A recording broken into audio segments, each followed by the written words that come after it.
She would remember this elevator for the rest of her life. Not because it was luxurious, not because it was fast, but because it stopped. And when it did, everything she thought she knew about rejection, poverty, power, and love was about to collapse. If you enjoy powerful, emotional stories like this, take 1 second to like this video and subscribe to the channel. Your support helps us keep telling stories that change perspectives, and sometimes, lives. The glass doors of the skyscraper reflected her image back at her. A slim young woman in a carefully ironed blouse that had seen too many wears. A modest skirt, flat shoes polished just enough to look presentable. In her hands, a brown folder hugged to her chest like armor. Amara Lewis took a slow breath. This was it. The building rose above her like judgment, steel, glass, power. The name of the company gleamed boldly above the entrance. A name everyone in the city knew. A multinational corporation. Billion-dollar contracts. A company owned by one of the youngest and most private billionaire CEOs in the country. She had dreamed of working here, not because of luxury, but because this job meant survival. Amara pushed the door open. Cool air greeted her, along with marble floors so clean they reflected the ceiling lights. Everything inside whispered money, confidence, control. She approached the reception desk. Behind it sat a woman typing briskly, manicured nails clicking against the keyboard. Her posture was straight, her suit sharp, her expression already bored. Amara cleared her throat gently. "Good morning," she said politely. "I'm here to submit my application for the junior analyst position." The woman looked up and froze, just for half a second. But Amara noticed. Their eyes locked, and recognition passed between them like an electric shock. The secretary's lips tightened. "Amara?" she said slowly, dragging the name out as if tasting something sour. Amara's heart skipped. "Yes, Linda." Linda Carter leaned back in her chair, surprise quickly replaced by something colder, something sharper. "Well, I didn't expect to see you here." Years ago, they had shared desks in the same classroom, same textbooks, same teachers, but life had chosen different lanes for them. Linda had married well, dressed well, and landed this prestigious position through connections. Amara had studied harder, longer, quietly, while life tested her at every turn. "I saw the job posting online," Amara said calmly, offering her folder. "I meet the qualifications," and Linda took the folder. She didn't open it. She didn't need to. Instead, she flipped it over once, glanced at the cover page, then placed it flat on the desk as though it carried no weight at all. "This position is very competitive," Linda said coolly. "We're looking for candidates with a certain standard." Amara swallowed. "I have a master's degree, certifications, and 3 years of..." Linda raised a finger. "Let me stop you there," she said, smiling thinly. "On paper, maybe, but this company values fit. And I'm afraid you're not quite qualified." The words hit harder than a slap. Not because they were loud, but because they were deliberate. Amara stood still, her fingers curling slowly. "May I know which requirement I don't meet?" she asked softly. Linda met her gaze, eyes glinting. "You'll be contacted if anything changes," which meant never. People passed behind them. Laughter echoed from somewhere deeper in the building. Life moved on, indifferent. Amara nodded once. "Thank you for your time," she said. "No tears. No pleading." She turned and walked away, but each step toward the elevator felt heavier than the last. Inside her chest, something cracked quietly. She had done everything right. Studied, sacrificed, believed, and still she was invisible. The elevator doors slid open. Amara stepped inside alone. She pressed the button for the ground floor. As the doors began to close, a voice spoke. "Hold the door." A hand slid between the doors. A man stepped in, tall, well-dressed, calm. His presence was grounded. No ruse, no arrogance. Just quiet authority wrapped in a tailored suit. Amara instinctively stepped aside. "Thank you," he said politely. The doors closed. The elevator began to descend. Silence filled the space, broken only by the soft hum of machinery. Amara stared at the glowing floor numbers, trying not to cry. The man glanced at her reflection in the mirrored wall. Not intrusively, just observant. "Rough day?" he asked gently. She hesitated, then let out a breath she didn't realize she'd been holding. "I guess you could say that." He nodded. "Interviews?" "Yes." "Didn't go well?" She gave a small, tired smile. "Apparently, I'm not qualified." The man frowned slightly, but said nothing. The elevator suddenly jerked. The lights flickered. Amara gasped, instinctively grabbing the rail. Then, the elevator stopped. Completely. Silence. No movement. No numbers changing. Just stillness. Amara's heart began to race. "Did it just?" she whispered. The man pressed the emergency button. Nothing happened. He checked his phone. "No signal," he said calmly. Amara hugged her folder tighter. "Are we stuck?" He looked up at the ceiling panel, thoughtful. "It seems that way." She laughed nervously. Of course, today couldn't just end normally. The man studied her for a moment, then smiled, warm, reassuring. "They'll fix it," he said. "These things just take time." Time. In a stopped elevator. With a stranger. Amara slid down to sit against the wall, exhaustion finally catching up with her. "I'm sorry," she said quietly. "I didn't mean to talk so much earlier." "No need to apologize," he replied. "Sometimes, people just need to be heard." She looked at him, then really looked. There was kindness in his eyes, intelligence, something deeper. "I'm Amara," she said. "Daniel," he replied. She didn't know it yet, but the man trapped in the elevator with her wasn't just Daniel. He was the billionaire CEO of the very company that had just rejected her. And fate had decided it wasn't finished with either of them. If the story is pulling you in, don't forget to like this video and subscribe to the channel. The silence inside the elevator stretched longer than Amara expected. At first, it was the awkward kind. The kind where two strangers pretend they're fine being stuck together while their minds race in opposite directions. The emergency light cast a soft glow across the metallic walls, and the air felt warmer now, heavier. Amara shifted slightly, adjusting her position against the wall. "So," she said quietly, forcing a small laugh, "this is officially the worst ending to an already terrible day." Daniel smiled faintly. "I've had worse endings," he said. "But this one's definitely inconvenient." She glanced at him. "You sound very calm for someone trapped in an elevator." "I've learned that panic doesn't fix broken systems," he replied. Something about the way he said it made her pause. It wasn't arrogance. It was experience. Minutes passed, then more minutes. Amara checked her phone again. Still no signal. "I'm guessing you work here?" she asked, trying to distract herself. "Yes," Daniel said. "You?" She hesitated, then nodded. "I was hoping to." The words slipped out before she could stop them. Daniel looked at her, attentive now. "Hoping?" She sighed.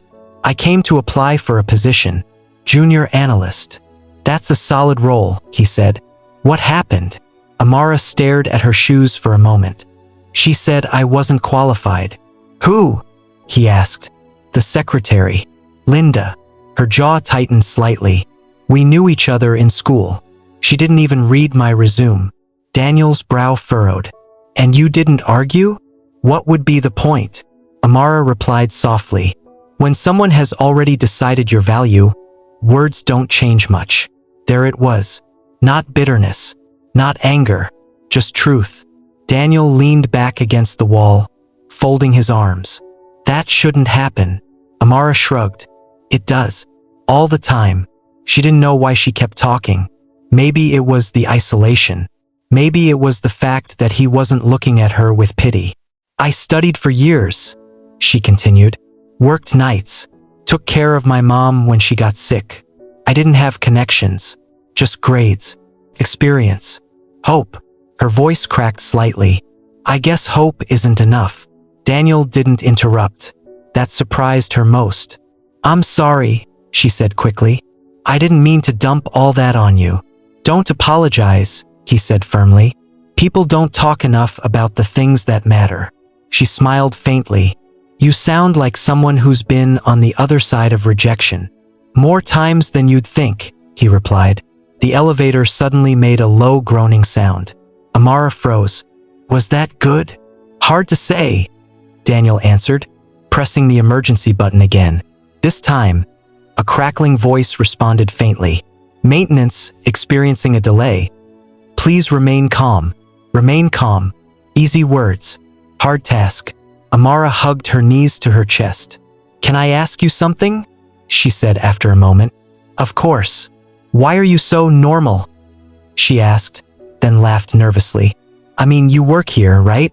Everyone I met today was either cold or rushed. Daniel chuckled softly. Normal is relative. She studied him again. His suit was expensive but understated. No flashy watch. No arrogance. Just quiet confidence. You don't look like someone who enjoys office politics, she added. I don't, he admitted. Then why stay? He paused.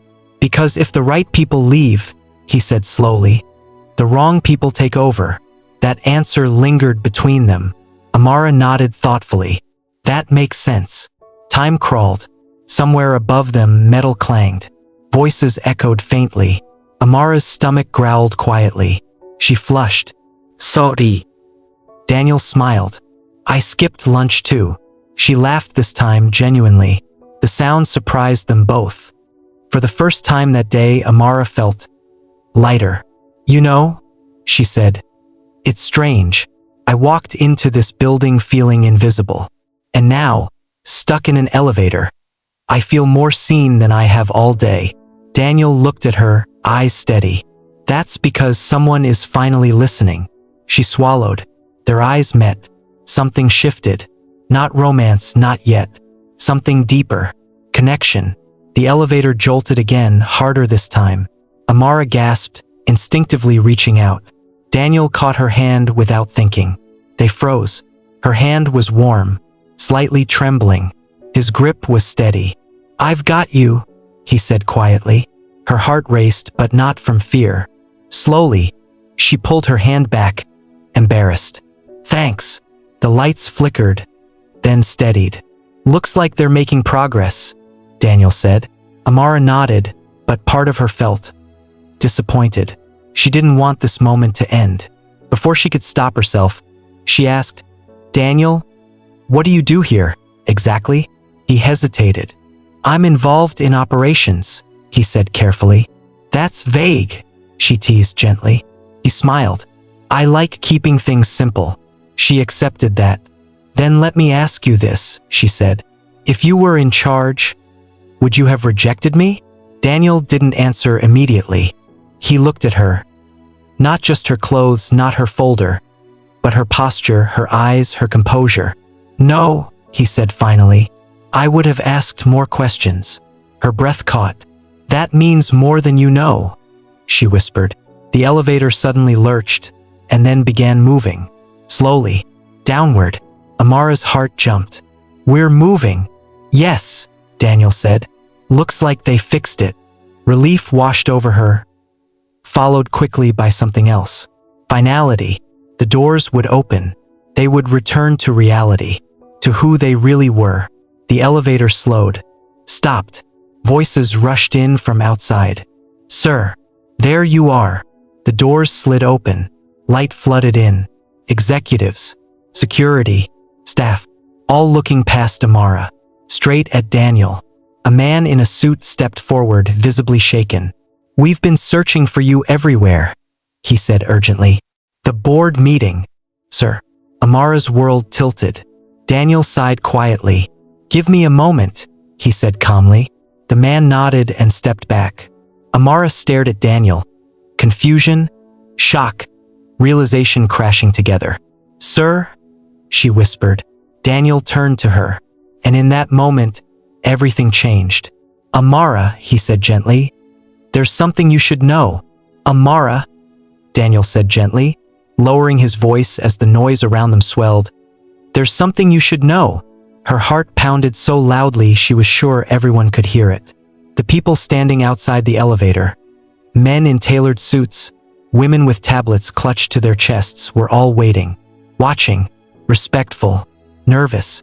They weren't looking at her. They were looking at him. Slowly, painfully, the truth began to settle in her chest. "You're not just an employee here," she said, her voice barely above a whisper. Daniel met her eyes. "I'm the CEO," he said calmly. "I own the company." The words landed like thunder. Amara's breath caught. Her fingers tightened around her folder until the edges bent. "Oh," was all she managed to say. Embarrassment washed over her in a hot wave. Every word she'd spoken in that elevator replayed in her mind. Her frustrations, her honesty, her vulnerability. I didn't know," she said quickly. "I'm sorry if I said anything inappropriate. I would never." Daniel raised a hand gently. "Amara," he said, "please don't apologize. You didn't know who I was. And that's exactly why everything you said mattered." The man who had called him sir cleared his throat awkwardly. "Should we come back later?" Daniel nodded. "Give us a moment." The crowd dispersed, though curiosity lingered in the air like static. Amara stepped out of the elevator slowly, her legs unsteady. "I should go," she said, suddenly feeling very small. "I've already taken enough of your time." Daniel shook his head. "No. You deserve answers." He gestured toward a quiet seating area nearby. Reluctantly, she followed. "Tell me exactly what happened at the reception desk," he said. Amara hesitated. "I don't want to cause trouble," she said softly. "You're not causing it," Daniel replied. "You're revealing it." She swallowed, then spoke. She told him everything. The recognition in Linda's eyes, the untouched resume, the cold dismissal masked as professionalism. She didn't exaggerate. She didn't accuse. She simply explained. Daniel listened in silence. By the time she finished, his jaw was set. "That's not how this company operates," he said quietly. "Or at least, it's not how it's supposed to." He stood. "Come with me." "To where?" she asked, startled. "My office." Her heart skipped. "I don't think that's appropriate." "It's necessary," he said calmly. As they walked through the corridors, heads turned. Whispers followed. Amara felt every gaze on her back. In the executive suite, Daniel called in HR and a senior manager. "Pull the resume submissions for the junior analyst role," he instructed. "All of them." Minutes later, Amara's file appeared on the screen. Degrees, certifications, experience. Silence filled the room. "She's more than qualified," the manager said slowly. Daniel nodded. "Exactly." Linda was called upstairs. When she walked in and saw Amara standing beside the CEO, the color drained from her face. Daniel didn't raise his voice. He didn't need to. "Why was this candidate rejected without review?" he asked evenly. Linda stumbled. I didn't think she was a good fit." "Based on what?" Daniel pressed. Linda had no answer. The truth was clear. Linda was reassigned pending investigation. Amara was offered the position, formally, respectfully, without favoritism. "You don't owe me anything," Daniel told her afterward. "Earn it the way you already have." She nodded, tears threatening. "Thank you," she whispered. Weeks passed. Amara threw herself into her work. She arrived early, stayed late, asked questions, delivered results. She earned respect the hard way. Daniel watched from a distance. He admired her professionalism, her integrity, the way she carried herself without bitterness. Their conversations remained professional at first. Meetings, emails, brief smiles in hallways. But slowly, something changed. Late evenings turned into shared coffee breaks. Discussions drifted from work into life, books, ideas, values. Laughter came easier. Trust followed. One evening, as the office lights dimmed around them, Daniel spoke softly. "I never expected an elevator to teach me more about my company than years of reports." Amara smiled. "I never expected rejection to lead me somewhere better." They looked at each other. The truth sat between them, undeniable. "I care about you," Daniel said honestly. But I won't cross a line unless you want the same. Amara's heart raced, but this time, she didn't run. I do, she said. Love grew, not in secret, not in haste, but with intention. Months later, Daniel proposed quietly, without cameras or headlines. She said yes through happy tears. The girl who had walked into the building poor, hopeful, and unseen, walked down the aisle as an equal, as a partner, as the woman who changed a billionaire's life, not by ambition, but by truth. Sometimes rejection isn't the end. Sometimes it's fate redirecting you to exactly where you belong. If the story moved you, please like this video and subscribe to the channel. Your support helps us keep sharing powerful stories of love, justice, and destiny. Thank you for watching.